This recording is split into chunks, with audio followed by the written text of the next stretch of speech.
Good afternoon, everyone, and welcome back to Cosmic Blueprints. Today's class is dedicated for the return of the hostages in gratitude to the IDF, sponsored by Denise and Leon Abudi. Okay, we should see only great things to them, and all those that are being returned, they should be unharmed. And unfortunately, we know a little bit of some of the news of what's happened, in Gaza. I still have a hard time understanding how young kids, like the Bibas children and mother, it's a horrific scenario. And I hope now that, two things. One is I would love to do a video compilation of all those people that pulled down those hostage signs. No, there are no hostages, it's a lie, there's no children that were taken or killed. It's not true. And all we're seeing right now is exactly everything that these people have said didn't happen actually happened. And mistreatment of our people. How do you explain how innocent people living in their kibbutzes, the most left-leaning people in Israel, driving them to their appointments, employing the Gazans? You understand? When I was there, right? These Hamasniks knew the names. They had sheets of paper with a map of the kibbutz with the names of the families and the children and where the children sleep. Because the locals that were working there fed them all the information. So they're also Hamas. Of course, no. The Bibas. I think all the women is Hamas. And the Bibas family, if you know how that happened, they weren't taken by Hamas. What happened was Hamas came in, they did their craziness, and then they left. And now that the gates are open, local Gazans came in as scavengers and were taking things from people's houses. The local Gazans. Yeah, looters. They were looters. And so they saw this woman with her two children there alone, and they kidnapped them. Oh, so they were locals that took them, not Hamas. Yes. Oh, I didn't know. Locals. Now, so what happened after that, we don't know. We have the videos of them being dragged out, and it's so painful to see it. And But I saw the video. and who would have? So You don't have to be Hamas to have a gun. I'm saying you don't have to work for Hamas to have a gun. You know what I'm saying? You have locals or looters that came in, they wanted to steal, they wanted to take, and they took them away. Anyway, obviously, it's very difficult to understand why these things are happening. If you were watching the news a little bit, you saw last night in Borough Park, there were these protests by Hamas sympathizers and pro-Palestinian people who are, trying to intimidate the Jewish community. And, it didn't really work very well because you're doing it in the most densely populated Jewish area in the world, outside of Israel in the world. Borough Park is it's not an easy place to get by for anybody. And certainly to try to intimidate a very strong, proud Jewish community won't work. Lots of violence again, lots of unnecessary violence. Why would the police allow for a violent group to come and protest in the middle of the heart of a Jewish community? It makes no sense. So I'm hoping that, as this new administration brings back what we call practical thinking, that practical thinking will allow us to get back to a place of normal behavior. they didn't do much. The police didn't do much. No, that's not. The police did. They arrested people. They arrested a lot of people on the Palestinian side. Definitely, there was one guy who pulled out a knife. He was arrested right away. There are people that came out that were fighting. They were arrested right away. They did the best they could. It's not an easy situation to manage, but certainly I think the NYPD did a fairly good job. So we're talking about the month of Sivan, right? The month of Gemini, the month of twins. And we spoke about how, yeah, of course. We spoke a little bit about how each month has a particular unique mazal to it. And obviously, we have at least two Geminis that I'm aware of in the room, right? And so, every mazal, every fortune that is associated with a particular month does not define the individual. Okay, the mazal is something that is there that helps the individual understand their own nature and recognize that they are influenced by that particular mazal, right? The mazal is the fortune, so whatever your fortune is, whatever your month is. I don't have any more sheets, you're gonna have to share, guys.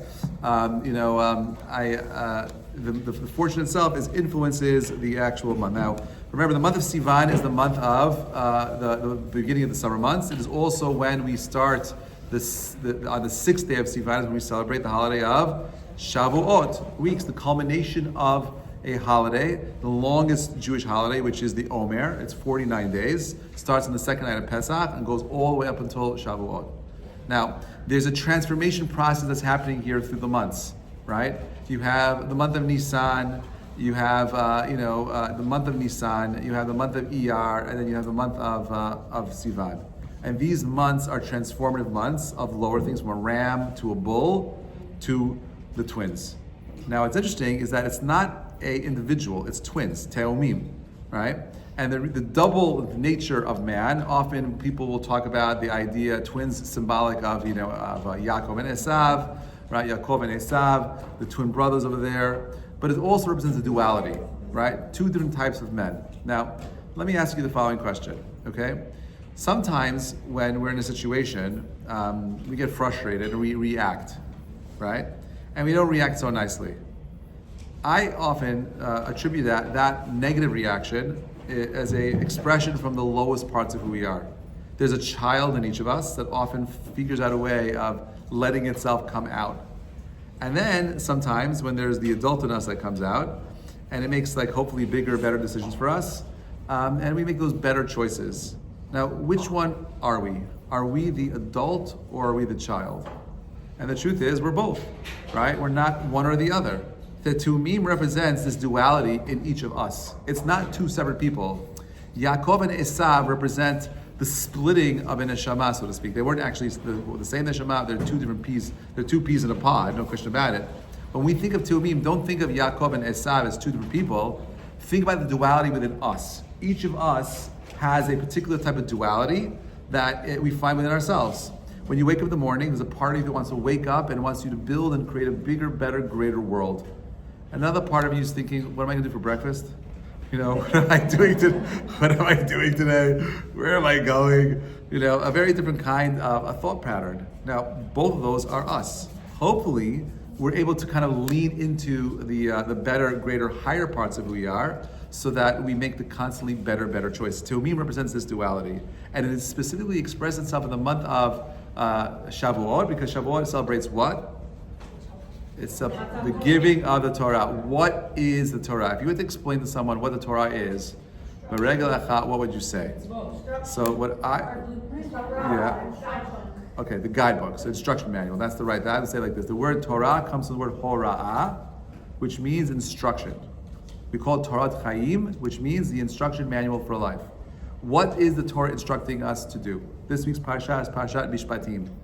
Right? And the parsha begins with the El HaMishpatim Asher Tasim Lefnehem. These are the laws that you should place before them. God is telling Moses to put these laws in front of them. And the question that all commentaries ask in this week's reading is, why does it start with the letter Vav? Ve'ele HaMishpatim. The Vav is called Vav HaChibur, which means that it always connects to the thing before. Vav is a hook. As a matter of fact, if you ever look in the Torah, the first letter at the top of every single page is the letter Vav, because it's always connecting you to what came before. That's always connected. It's always hooking you to what came before. And the question is, well, why is it Vav over here? And Rashi says to remind you that all the laws of Yitro that are there came from whom? From God. Don't think that these civil laws are just a bunch of guys sitting in a cave twiddling their thumb and say, let's come up with these interesting laws. These things also came from God. And the civil laws are also godly, and they're here to help us make a better, greater world. And then the Torah continues. The next pasuk talks about the laws of Eved Ivri, the laws of a Eved who's a Jew, who stole and can't pay back for whatever reason. He has to sell himself into slavery. And the second question that he asks is well, why are we talking about the laws of Eved Ivri? Tell me something else. Tell me about the laws of Trumah. Tell me the laws about giving Maaser. Tell me the laws of bringing Korbanot. Why do we go straight to Eved Ivri? And then the second question they ask is, well, why do we call him Eved Ivri? Call him Eved Yisrael. Why is he called an Ivri? Now, what's interesting is that the word Ivri in the book of Shemot is always used as a derogatory word. The Egyptians call them the Ivrim He'elu. They're having too many children. When they talk about Yosef, they call him an Ivri in a derogatory way. Caleb, bring the Ivri, come, let's play with him. Ivri is always a derogatory word. And the reason why we call them an Ivri is because they have made choices that do not align themselves with their higher selves. They are no longer Yisrael. Right, where the Torah completely says that, hey, you are a Jew, right? You are someone who is supposed to be aligning yourself with the highest expressions of what it means to be a Jewish person. An Ivri is someone who heard everything that God said about Sinai and did not implement it into his life. So he's downgraded. He's no longer has the status of Israel. He has the status of an Ivri. You're an Evet Ivri. You're still Jewish, right? Maybe that's where the word Jewish comes from, right? It's unique to Judaism. The Jews that are involved in their Judaism but are unable to maintain and sustain that high level that Judaism demands of us. So what is it ultimately demanding of us? It demands that we are able to elevate ourselves to the highest expression of ourselves. I'm not sure if you ever saw the movie Twins with Danny DeVito and Arnold Schwarzenegger. Okay, some people have, good, right? So, like I always think of it in those terms. Like Arnold Schwarzenegger represents like the highest capacity, the peak performer in that in the two of me. And then you have Danny DeVito, who's like the kind of the leftovers, the side stuff, the short guy who never had the mazalot, whatever it is. You have these duality. Now, each of us has that. Each one of us has this duality within ourselves. And what does the Torah want? The Torah wants you to pick l'havdil, the Arnold Schwarzenegger version of yourselves. And that's what every single day represents. Every single day of life represents this battle between choosing to be the highest version of yourself versus the lower version of yourself. Or you choosing to be the adult version of you versus the childish version of you. However you want to understand it. But this is what Teumim represents. And therefore the month of Sivan is a month of Teumim because it represents this duality that we're supposed to overcome. What does God do? He gives you literally the instruction manual called the Torah, a book that allows you to see the nuance in our lives so we could choose to be great. That's what it is. The stories, every story of the Torah is an inspirational, momentous story that moves you and inspires you. It inspires me, and I've been looking at this stuff for years already, 27 years very intensely. I've been learning Torah, right? And I love it. And I can't tell you that every single week when I go through the parsha or I learn the Gemara again or I'm doing something else, I am blown away by the depth of it. And can I tell you why I'm blown away by it? Because I'm just a mortal man that has a linear type of thinking. But the book that we believe that we inherited from God 3,200 years ago, okay, came from an infinite being that has a mind that is playing in 10 dimensions. And therefore, the Torah had to be given in a way where it is able to reflect God's infinite knowledge of the universe, and at the same time, be applicable to someone like me, a small guy that doesn't understand much.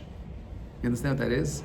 So on the one hand, you have people that could read the story, children could read the story, and then hopefully as you become an adult, you're questioning everything again, and in that process, what happens? You see the inner depth, inner meaning, the amount of wisdom and information is there is mind-boggling. But so many people choose to be the Danny DeVito version of themselves, and they don't want to see it. It's just a book. But that's not what Hashem wants from us. You have to understand, like if you're sitting in the room today, right? You come from a long lineage of some of the most amazing Jewish people that ever lived. You understand that? If you're here today, it's because you come from families that were fighters. They say you have tiger blood running through your veins, right? The blood of champions, the blood of winners. 99% of all the Jews that were around 2,000 years ago do not have descendants around today. Do you understand that? 99% of the Jews that would live of 2,000 years ago, at the end of the destruction of the Second Temple, do not have descendants around today. They're gone. So you represent the 1% of the winners. How did they win over and over again? Is because they chose to express the highest version of themselves. That's the only way you win the game of life. That's the only way it works. So Teumim is a reminder of this duality, and Bezrat Hashem, we'll learn a little bit about what this month has to do with you and I, and hopefully we walk away with inspiration to able to allow us to express that better, greater part of ourselves. Even with everything that's happening in the world today, the craziness, I say that this time that we're in right now demands an even greater level of excellence from all of us. Excellence. Each of us are responsible. I wasn't there in Israel during October 7th. And thank God I didn't have family that was involved in any of it. For whatever reason, I was a spectator. That wasn't my challenge. The hostages, all the things these people went through, that's not my challenge. But as a spectator, I have to ask, why does God want me to watch this? Why do I have to be in pain? Why am I seeing this? Is it just because he wants me to watch the movie? Or is it because he wants me to do something? Have you spent time internalizing what happened and asking yourself, God forbid, what if it was your daughter? God forbid. What if it was your child? What if it was your grandchild? What if it was your friend, your neighbor? What would you do? And if the answer is nothing because you haven't been moved by it, something is wrong. It's time to wake up, my friends. We're at the end of history. The cycles are changing. The world is changing again. I don't know how it unfolds. I just know that change is happening very quickly. And the people that are going to be the survivors of the game of life are going to be the ones that have spent the time to do the homework to become better versions of themselves, period. That's all there is. I can't do anything in the world. I can only choose how I'm going to respond to the situation that I find myself in. That's it. The idea of learning about your midot, the idea of learning about your nature, the idea of learning about your history, spending time educating the self, making the brain more expansive, is the tools that we are given to be able to make the right choices. What do they say? You know what they say history is? History is your rear view mirror. Without it, you don't know how to change lanes. You don't know how to adapt. So we study Torah as part of a history. We study Torah as part of a guidebook. We do these things so that we know how to excel and move forward in our lives. All right. Having said all that, let's quote the Arizal over here. Let's make a... No, I don't have another sheet, unfortunately. Also, the Torah is written in a luchot, which means. Yes, that's right. Luchot is also, there's a duality to it as well. Baruch atah Adonai Eloheinu melech haolam she'akol nהיה b'dvaro.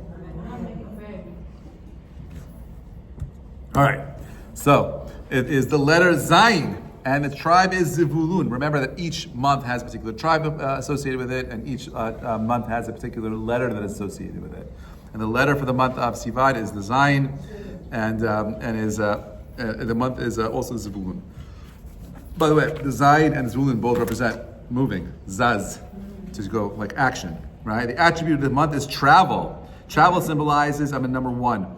Travel symbolizes the practical result of the sacred development of the power of speech that characterize Nisan, and the attributes of thought characterized by Iyar, as it is written, in your wanderings and travelings, the Torah shall be your subject of conversation, right? Right? During these 3 months, we attempt to perfect ourselves in the realm of thought, speech, and action, which together constitutes the whole expression of man and the complete fulfillment of Torah and His commandment. As far as we know, human beings are the only individuals on the planet that is able to have creative speech. We could have original thought. Animals, we know now there is communication, right? There are words that dogs and cats use actually to communicate with one another. We're learning this now with deep machine learning, right? We're going to be able to translate all of the speech patterns of every animal on the planet.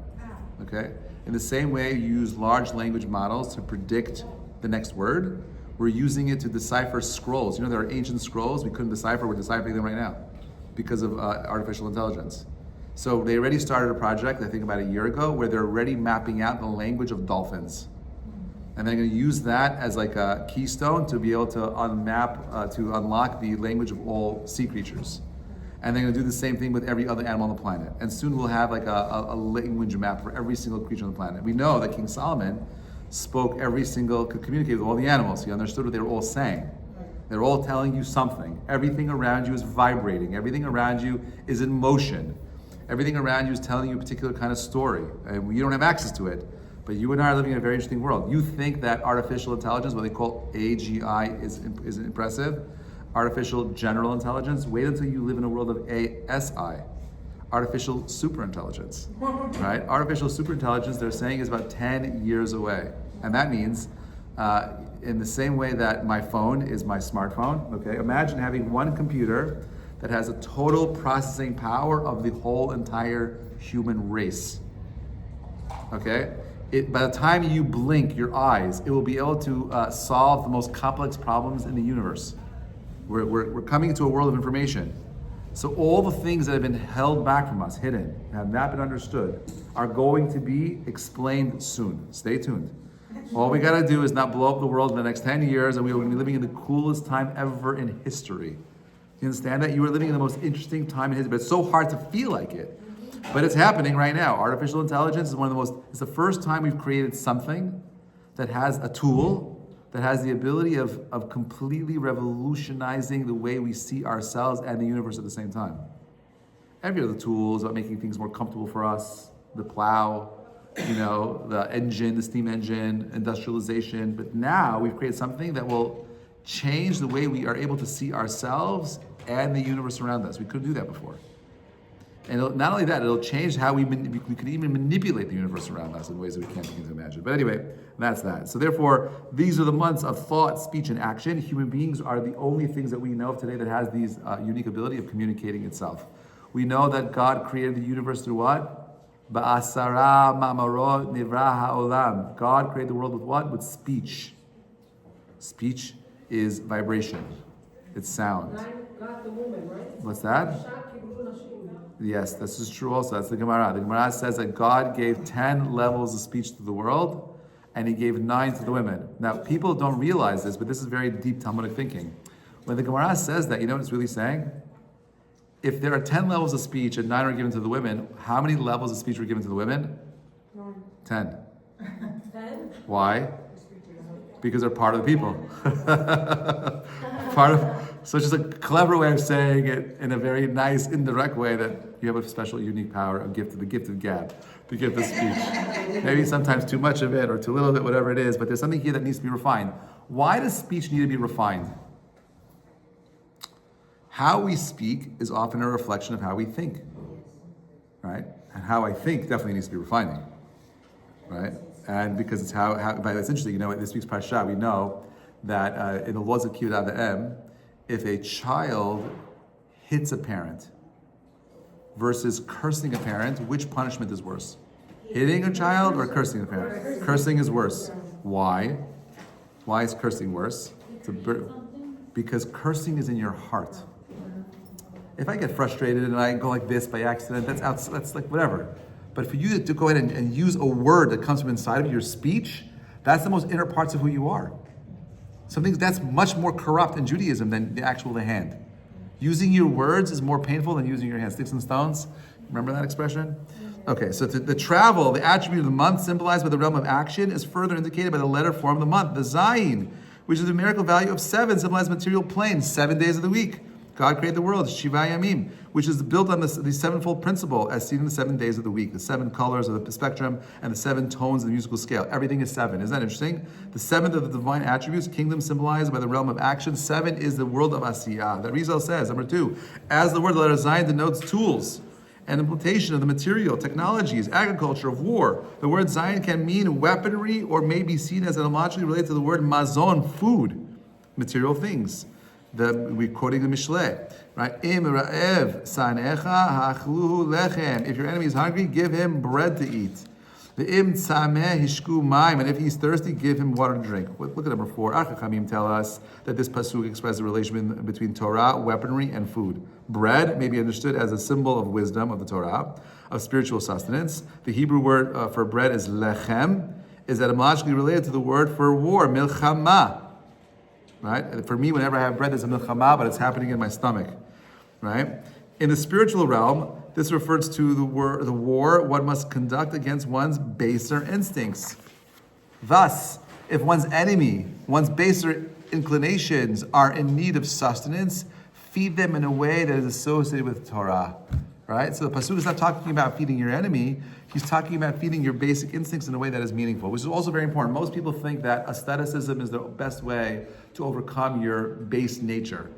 Right? Asceticism is the complete removal of all pleasure, in your life. That's not what the Torah's approach is. The Torah's approach is sometimes you have to feed your Yetzer Hara and placate it so that it can be weaponized in your and partner with you to help you accomplish the things you need to accomplish. The Yetzer Hara is a powerful tool. If you weaponize it, it could help you learn, it could help you motivate you, it could do all kinds of things for you. B'nai Yisachar says as follows: both travel, Sivan attribute, the food, implied in the month's letter, are indicated in the function of the tribe of Zvulun, the tribe associated with the month, which would engage in commerce and foreign trade, and thereby would fulfill its part in the spiritual partnership between them. The tribe of Yisachar. Yisachar studies, and Zvulun, what does he do? Provides that tribe with all the physical needs. Together they share and maintain the maintenance of the Torah, and its rewards. This partnership symbolized by the sign of the month is Gemini. So there's 2 things here, Yisachar and Zvulun. This tribe is the one that went out and moved things. It's interesting, by the way, one of the words for money in the Torah is Zuzim. What is the connection between money and Zuzim? What does the word Zuz mean? Move. What's the function of money? To move things around. That's also true. But there's another word for actually for money in the damim. What does the word damim come from? Dam, blood. What does blood do? It circulates things. It moves things around. The purpose of money is to move things around so they don't get stuck. If I'm just going ahead and using an old barter system and I have apples and you have oranges, it's very slow. The function of money is to expedite things and move around, which is why I really believe, God bless you and your family, that what's happening right now in the Department of Government Efficiency is one of the most important things in the world. One of the most important things in the world right now to be doing. They just found, I think, something like 30 million Americans who are receiving, Social Security, who are dead, and they found one woman who is, I think, over 300 years old and still receiving her Social Security benefits, right? It's absolutely insane, and the fact that people are trying to push against it, and is absolutely insane. Again, but these are people who are not thinking anymore. They're just people who are allowing their lower base selves to react. It's all emotional. Oh, Elon Musk is evil. Donald Trump is evil. And therefore, we cannot have evil people touching anything with finance because they're corrupt. They're going to corrupt whatever they touch. But if it's possible for people to have the right intention to do it as good, and I think it's a good thing, because if money is being blocked up, that does not give us as Americans the power to move things around. It's all about speed. And the faster we can make our government, the faster we have access to our money. I'm not sure if you know this, but we're supposed to be getting $1,000 credits for I think like a stimulus check. That's just a $1,000 credit because the Social Security has been so whatever it is. What's that? Yeah. Bezrat Hashem, but that's money that's going to come back into your pocket that hopefully will be used to still. I heard 1,000. Anyway, it doesn't really matter. The idea is that in the same way that Zvulun, okay, which is, let's say, focused, it moves things, right? They're the commerce people, understand that the purpose of commerce is to move things around. It's about speeding things up. Speeding things up is not a bad thing. It's actually a very powerful thing in the world of business. Okay, Zohar says, the element of Sivan is air. Just as air is essential for life to continue, so too the teaching of the Torah is essential for the maintenance of the world. Because Yaakov is a twin to Esav. Torah was given during the sign of Gemini. The twinship of Yaakov and Esav calls attention to the story of Yaakov receiving the blessings of the firstborn. Through this, Yaakov enabled both himself and his brother Esav to achieve wholeness in the service of God.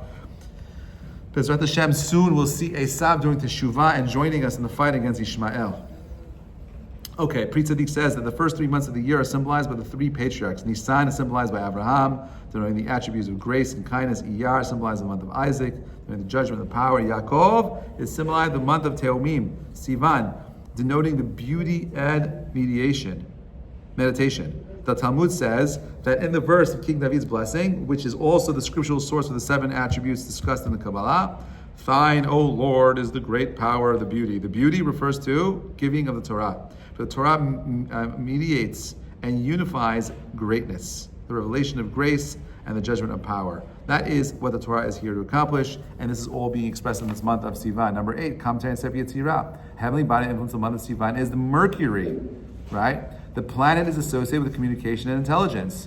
These qualities find in concurrence in the events of Jewish history that happened during this month. During this month, we received the Torah.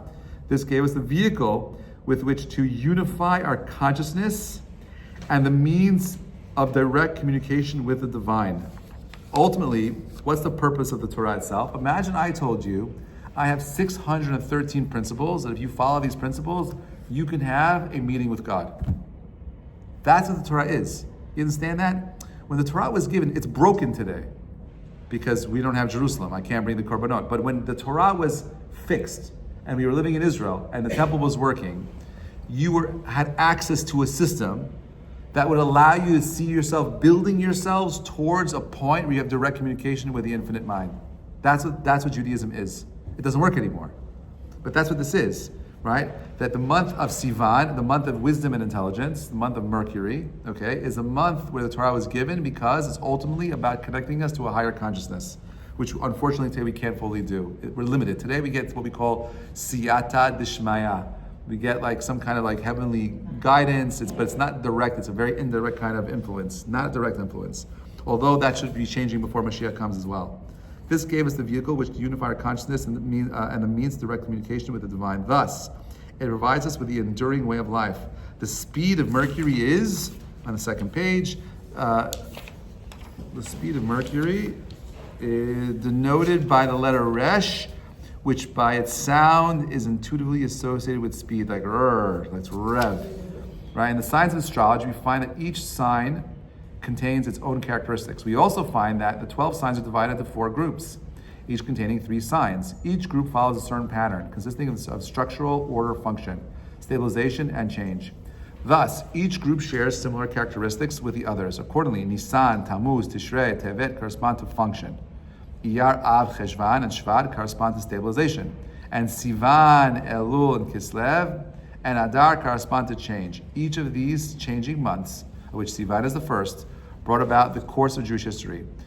Some new dimension that caused forward movement and development. Sivan contributed to the giving of Torah. Elul, the element of Teshuvah, returning to God and rectification of past deeds. Kislev, the holiday of Chanukah, and the flowering of the oral tradition. And Adar, Purim, unification of the Jewish people in exile. How cool is that?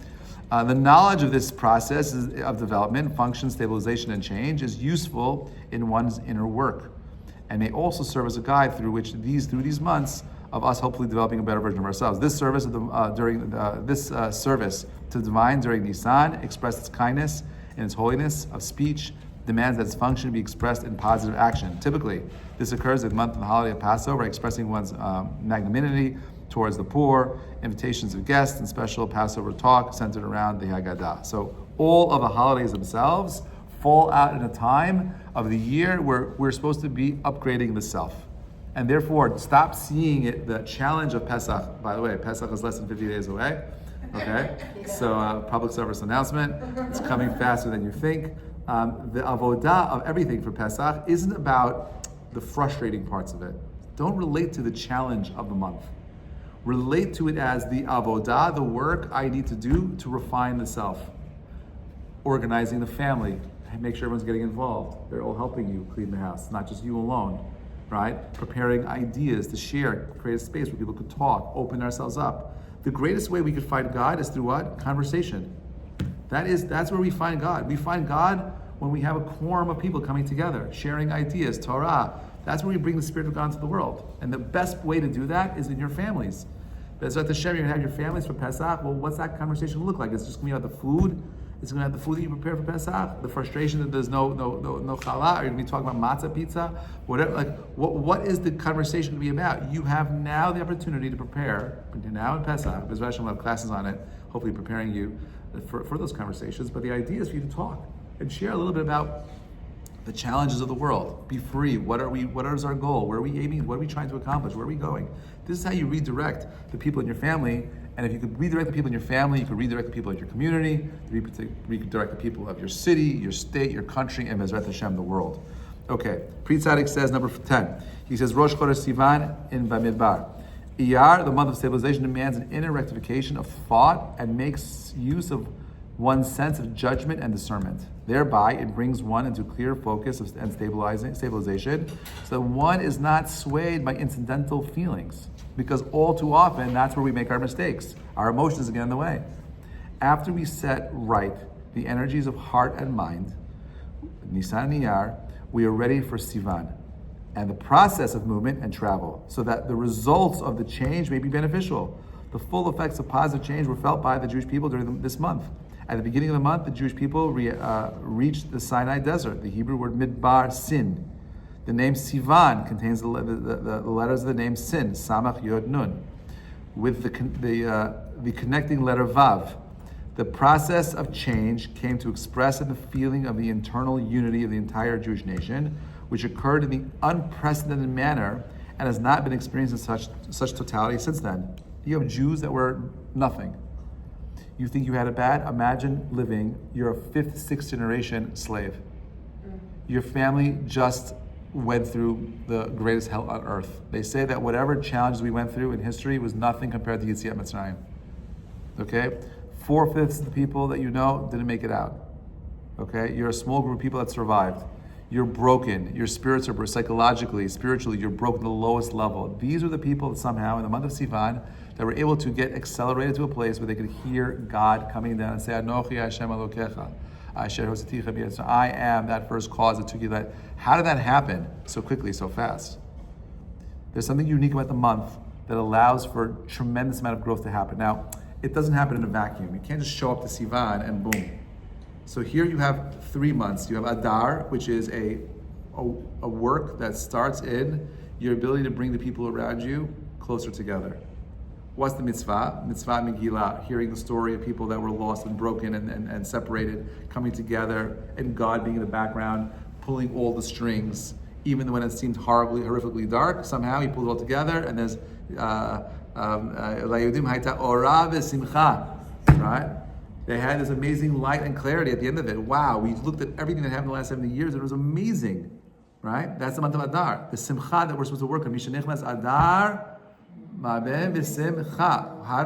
is the simcha? The simcha is expansiveness.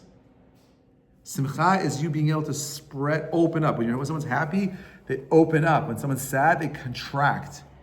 Therefore, in the month of Av, you're supposed to contract. But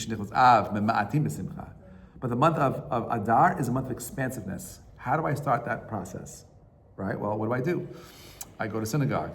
Okay, I give money to the poor. I give shalach manot. Who am I supposed to give the shalach manot to? The people that you are struggling with, the people whose relationships are not perfect, not your favorite friend. The people that you're fighting with is who you're supposed to give. That's the real mitzvah. Why? Because you're supposed to build bridges. When I could finally build bridges with the people that I'm struggling with, I can move forward in my own life. I have no more things weighing me down. I've dealt with my own issues. And now I'm actually free to expand myself away. So I wear the mask to remind myself of my own duality. In the same way that God had to conceal Himself in nature. Olam d'shikra, we live in a world of lies. It does not express God's truth. The world around you is not a true expressing, it's not a truth, it's not a vehicle that expresses the ultimate truth. It's concealing that truth. And therefore we're reminding ourselves of that, but we're also reminding of our own duality, our own fakeness. How often do we present one way and we really need to be something much more than what we are? We have to really be true to who ourselves are. And the month of Purim is addressing that nature.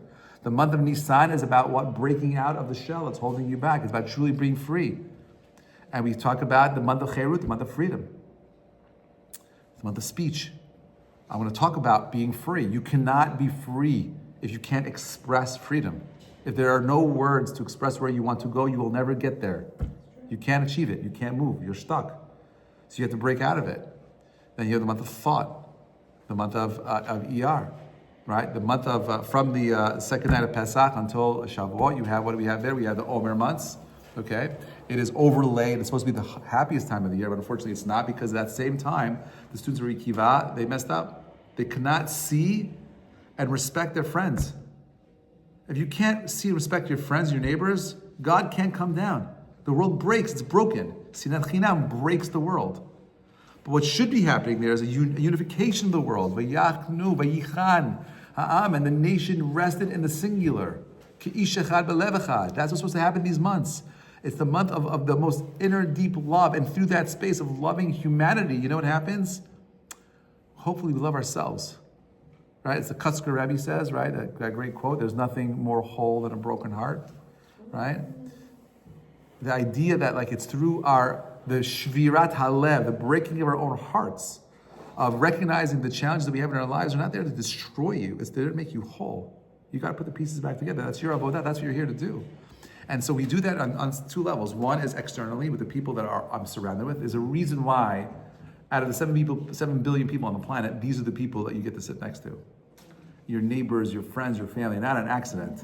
They're there for a reason, right? And they're there because you have some kind of connection to them. They're part of your avodah. And more importantly, the biggest zivug that you get is whom? Is the zivug with your neshama and the guf. The first bashert, the first shidduch that God makes is your neshama to your body. That's your first bashert. Zivug sheni is everything else that comes afterwards. But the first bashert is your soul to your body. That is your responsibility first. So I have a responsibility to this thing, and I have a responsibility to all of you as well. Right? I prepare, I do my thing, I try to provide information, try to inspire, I do my thing. I do my part, I work on myself, I hopefully inspire you to do the same, and together we build the world. But these are the months, it's coming up. Adar's coming up. What are you doing to prepare for Simcha? What are you doing to prepare for Nisan? What are you doing for Sivan? What are you doing to prepare? Because if you really want to be a teomim, you want to be that version that express that best version of yourselves, you got to start now. You can't be an Olympian if you just show up at the Olympics. You're not going to win. You got to prepare. Okay, fine. So, v'yisum rifidim, we'll go to number 11, right? A journey from rifidim, v'yavu midbar Sinai, v'yachnu b'midbar, v'yichen sham, we just said this. You saw neged har, they were there. Ki ish echad b'lev echad. Okay, that's what she says. Number 13, astrology lists characteristics from Gemini: flexibility and instability, complexity, non-rootedness, and moodiness. Shame on you. Because Israel rises above the influence of constellations, these traits can be modified by the observance of Torah.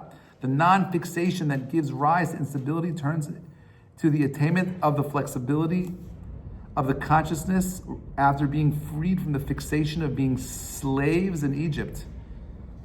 Mercury, which influences Gemini and also Virgo, is set aside for repentance and return to God. This must imply a personal non-fixation. Furthermore, means letting go. Furthermore, both Sivan and Elul are symbolized by the human form. This human symbolism points to these months as being auspicious for the development of one's spiritual inclination. So you have something powerful here about the development of the self. I want to kind of skip this and I want to go to the, there's a lot of here, there's these, I mean, I wish I could do all this with you, but I think there's a lot of repetition here. Let's go to the end. I want to get to the actual midot, and I have 10 minutes, I want to finish it with you. So if you can skip to number 20. All right. The limb associated with Sivan is the left leg, in contrast with the right leg, right? We spoke about this before. The left denotes grace, right? The left leg denotes, the right leg, which was grace, right? The left leg denotes power, calling attention to all powerful who gave us the Torah. The connection between, remember, the right leg is Moshe, the left leg is Aaron. Aaron, what was his midah? Ohev shalom, Rodev shalom. Okay, the connection between Iyar, the months that preceded Sivan, the time for introspection, contained the combination of the letters of the divine name associated with that month, Yod, He, Vav, He, which forms the acronym of the verse in Jeremiah. Yithalel ha'amit halel ha'sakel vayidoa. All right, may the praiseworthy be praised, and he knows understanding my ways. The combination of the divine name for Sivan, Yod, He, Vav, He. The first two letters, Yod and Vav, are masculine, active letters that impart their influence, and the last two letters, the passive, receptive, feminine, He. This symbolizes the impairing of wisdom from God to the Jewish people. Here too, we find the concept of couple twins symbolized by the marriage of God to the Jewish people. Ultimately, Sivan is not just two people with inner selves, me and you, but it's also us and God. The three relationships between Ben Adam Chavero, Ben Adam Atzmo, and Ben Adam Makom. Okay. Let's go through the actual midot. Ready? Understanding the elements and compatibility. Each zodiac is influenced by a dominant element. Earth, water, fire, air. Taurus, Virgo, Capricorn are earth signs, are practical and grounded. Water signs are emotional and intuitive. Fire signs are passionate and energetic. Air signs are intellectual and communicative. Okay, generally, earth gets along better with water and fire with air. Very practical, right? However, since most people are mixed of elements in their chart, their personalities and relationships can be more nuanced. For example, Gemini born in certain hours may be more earth influence, making them more grounded and serious. There's no one particular element that defines you. There's so many layers to it, but there's a base that can express this. How do you recognize a Gemini? Okay, you can find them browsing a bookstore, skimming through books rather than reading them cover to cover. They pick up information very quickly. They're inquisitive. They have a wide range of interests: geology, archaeology, history, language, Torah, etc. Their knowledge is often superficial rather than deep. They know a little about everything, but don't always specialize deeply. Doesn't mean they're not smart. They have a nervous energy, often moving around a lot, talk fast, think fast, and are impatient, with slower or more conservative people. Geminis are alert, observant, adaptable, but they struggle with consistency. They dislike routine and monotony and prefer jobs that allow them a tremendous amount of flexibility and variety. So these are their strengths and weaknesses. Strengths: they're highly intellectual, witty, and social. Excellent speakers, writers, diplomats. Persuasive, charming, good to sales and marketing, can multitask efficiently, adaptable and open-minded. Their weaknesses are superficial and inconsistent, may change opinions or decisions quickly, can be cunning and manipulative if they misuse their verbal skills. My mom's a Gemini, by the way. Hi, Mom. Easily distracted and restless. I love her. And struggles with commitment and follow through. Critical and moody, can be sarcastic and blunt. So is my father, by the way. Gemini, in relationships and social life, very social and friendly. Good at making conversations, entertaining. However, their relationships can be shallow, as they tend to move on when their interest changes. Not positive or jealous, unlike Taurus. Sorry, not possessive or jealous, thank you for that. Unlike Taurus, they don't get overly attached. Need intellectual stimulation. This is very true of my mom. Preferred a partner who can keep up with their conversation rather than one who is overly emotional or affectionate. All right, masculine and feminine traits. Gemini men are charming, they are humorous and intelligent, can talk about many topics, we saw that earlier. Persuasive and diplomatic, can be also blunt and sarcastic. Restless and unpredictable, easily changes jobs, interests, and even relationships. Not emotionally expressive, more mentally than passionate.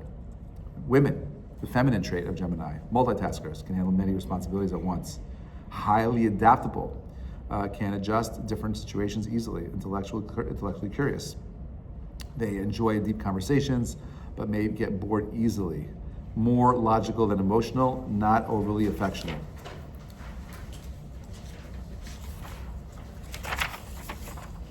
Can be moody, critical, and argumentative, prone to oh, you did that already? No. Okay, Geminis and careers. Good at jobs that require communication, journalism, sales, public relations, law, writing, teaching. Can struggle in routine 9-to-5 jobs. They need a lot of flexibility. Can be persuasive, but also manipulative. They make excellent salespeople. They can also be con artists if they misuse their talents. Many politicians, writers, and entertainers are Gemini due to their verbal skills and charisma. Okay, what could they do to work on themselves? Okay, they gotta be more consistent, avoid superficiality, be mindful of speech, practice patience and persistence, find stability in key areas. Okay, for Gemini parents, okay, you got this is for your children are Gemini. You got to encourage your children's curiosity and love for learning, help them develop discipline and follow through. Be aware of their restlessness and need for variety. Give them creative outlets. We often say to our family, if our children are not being constructive, they are being destructive. Especially true for Geminis. For those in relation with Gemini, okay? Don't expect them to be overly affectionate or emotional. Give them intellectual stimulation. Engage them in conversation. Be patient with their unpredictability. Learn to go with the flow. Otherwise, you'll be frustrated. Gemini children, raising and understanding them. Gemini children are incredibly curious, energetic, inquisitive from a very young age. They're always exploring, asking questions, and learning new things. However, they also have a short attention span and get bored very quickly. So don't confine them. Give them space. Give them a big place to, even if a playpen, make sure they have a way to get out. Provide variety. They need different toys, books, activities to keep them fully engaged. Teach them truthfulness early on. Since Gemini have a way with words, if not guided correctly, they can develop the twisting, the truth, or being overly clever with speech. You know what I mean? Help them focus in class. By the way, if your child is not a Gemini, and these are traits that he has, these are the techniques of helping reshape their midot, right? Help them focus in class. They tend to get distracted and may interrupt. The teacher may interrupt the teacher frequently. Teaching patience, listening skills is crucial. Encouraging persistence. They often lack the patience to fully master something, preferring to know a little about many things instead of mastering any one subject deeply. That's very hard. They're curious, so your job is to help them be grounded so they could actually learn to finish things. For a kid like that, maybe not a book, but maybe karate, maybe a sport that they could excel in. Never let them just do something halfway. If you're going to give and train your child to do something, make sure they think of it of achieving excellence. So if you're going to get them a basketball coach, the goal is to be the best basketball player. You're going to get them whatever they're going to do. You're going to be skiing, let them become a skiing instructor. You want to become swimming, you got to be the best. Never let them do it halfway. Push them as far as you can for excellence and to be the top in their field. If your boss is a Gemini, what to expect? Okay. Geminis don't often seek positions of authority or control, but when they do, ready? Okay, highly intelligent and creative, very new ideas very quickly, prefer to delegate responsibilities, inconsistent in enforcement. One day they'll watch the clock and track every second. The next day, they have a 3-hour lunch break. Okay, values flexibility over tradition, unlike a Taurus boss who sticks to what has always worked. The Gemini boss is constantly wanting to try new things, right? Friendly but distant. They are warm and charming in public, but don't develop deep emotional connections with employees. Easily won over by humor. If you want to impress the Gemini boss, tell a good joke rather than appeal to emotions. Okay? Character traits. What do Geminis must work on? Ready? Each zodiac has a strength and weakness. For Gemini, their quick-witted and charming nature can sometimes turn to restlessness, superficiality, and patience. How do they fix it? Patience and focus. Geminis need to develop persistence and learn to stick with tasks instead of moving on too quickly. Honesty and integrity. Since they are excellent communicators, they must ensure they use their words truthfully and ethically, especially in business. Compassion and sensitivity. Geminis can sometimes lack deep emotional connections and need to work on empathy. Humility. While they are not as arrogant as the fire signs, Gemini enjoy being the center of attention and must practice humility. Spiritual consistency. Their mental energy makes them excellent Torah learners, but they must avoid being superficial and develop depth in their learning, which means that they could get away with giving like a decent grade, but they're never going to have like the real, core, deeper level understanding. Silence and listening. Since they love talking, they should also practice listening more and interrupt less. Final message is, at the end of the day, every person has strengths and weaknesses, and we are all brought together to help one another grow. If Hashem placed certain persons in your lives, it means that we have something to teach them and they have something to teach us, right? So if you're in a relationship, Gemini, remember, number 1, engage them intellectually. Number 2, don't rely on emotional appeals.